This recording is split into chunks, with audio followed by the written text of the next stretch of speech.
kondisi si Ade ini kapan mulai terlihat gejala seperti ini, Pak? Sekitar 4 bulan Mm-mm. itu udah mulai nampak kepala yang besar. Mm-mm. Pertama dimulai dari depan, kemudian belakang. Terus sudah pernah dibawa berobat ke mana aja? Banda Aceh, Rumah Sakit Zainal Abidin. Zainal Abidin ya. Sudah berapa kali pernah dioperasi? Sudah dioperasi sudah 3 kali. 3 kali. Sudah ada perkembangan. Perkembangan paling ada kepalanya itu setelah operasi turun, kalau badannya kayaknya berkurang terus. Berkurang. Iya. Dulu waktu masih normal berapa berat?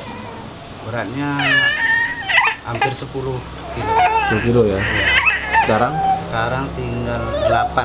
8 ya. 7,5 kemarin. 2,5. Nah terus kata dokter apa penyebabnya?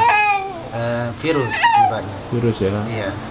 Terus apa ini? Harapannya bisa supaya menyembuhkan si Ade ini gimana? Yang harapan terutama sekali si Ade ini bisa sembuh seperti anak-anak yang lainnya.